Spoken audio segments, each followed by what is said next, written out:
Hola, bienvenidos a la clase número 2 del módulo de preparación y conservación de los alimentos. El día de hoy vamos a hablar acerca de la conservación de alimentos por bajas temperaturas y vamos a desarrollar las generalidades sobre refrigeración, sistemas de refrigeración y los factores a considerar durante la refrigeración de alimentos.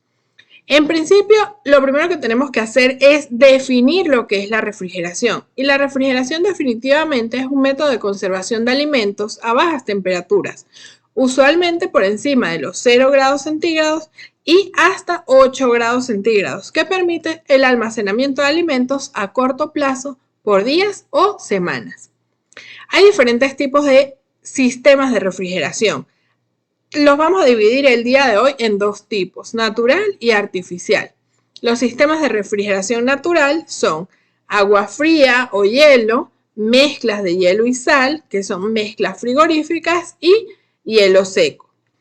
Los sistemas de refrigeración artificial son equipos especiales integrados que permiten evaporar el refrigerante cuando éste se encuentra en estado líquido en el área donde se desea enfriar, para luego comprimirlo y condensarlo en un ciclo continuo. ¿Cuáles serían estos sistemas de refrigeración artificial? Los refrigeradores o los sistemas criogénicos. ¿Cuáles serían las características de los gases refrigerantes más comunes usados en los sistemas de refrigeración artificial? Primero que nada, no deben ser contaminantes para el alimento, pero también deben poder ser liberados al ambiente sin riesgos. Deben tener puntos de ebullición o sublimación a temperatura ambiente, costos razonables y deben ser compatibles con metales, pues debemos recordar que los sistemas de refrigeración generalmente tienen tuberías en donde están alojados estos gases refrigerantes de material metálico. ¿Cuáles serían los factores a considerar durante la refrigeración de alimentos? El primero de ellos es el control de la temperatura y va a depender de diferentes factores. Primero que nada, el sistema de refrigeración debe contar con un buen sistema de aislamiento y debemos tomar en cuenta algunos factores que puedan generar calor dentro del espacio de refrigeración, entre los cuales podemos mencionar luces, motores eléctricos, generadores de calor, número de operarios que van a entrar en esos cuartos fríos, la frecuencia de apertura de las puertas y también la clase de alimentos que serán almacenados en este espacio refrigerado.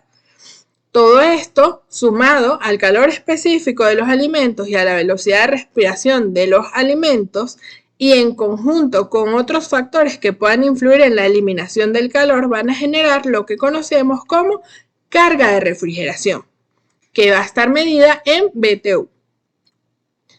Otro de los factores a considerar es el control de la humedad, pues el exceso de humedad puede provocar condensación de agua en la superficie de los alimentos fríos y esto a su vez, a las temperaturas de refrigeración habituales, entonces puede promover el desarrollo de mohos. Por otra parte, si el aire es muy seco, puede provocar deshidratación de los alimentos.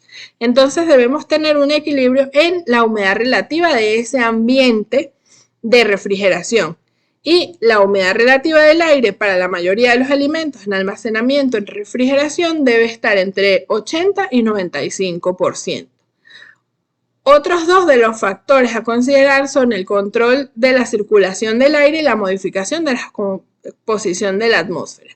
La circulación del aire definitivamente tiene que ver con el movimiento del aire desde las cercanías de las superficies de los alimentos hasta los serpentines y las placas de enfriamiento del refrigerador. Hay que asegurar un movimiento del aire adecuado dentro del refrigerador para que entonces la temperatura se mantenga adecuada en todas las partes del mismo. Y podemos también apoyarnos modificando la composición de la atmósfera, reduciendo más aún la temperatura, disminuyendo la cantidad de oxígeno presente sin eliminarlo, por supuesto, completamente. También podemos modificar la humedad relativa del refrigerador, las concentraciones de CO2 y también podemos ejercer control en la producción de etileno, sobre todo cuando estamos almacenando frutas climatéricas. ¿Cuáles son esas frutas climatéricas? Son todas aquellas que van a seguir su proceso de maduración aún después del proceso de cosecha. Si tienen alguna pregunta, alguna duda, los invito a participar en el foro de dudas en donde vamos a resolverlas juntos. Les recomiendo alguna bibliografía que pueden consultar para ampliar aún más la información compartida en esta clase.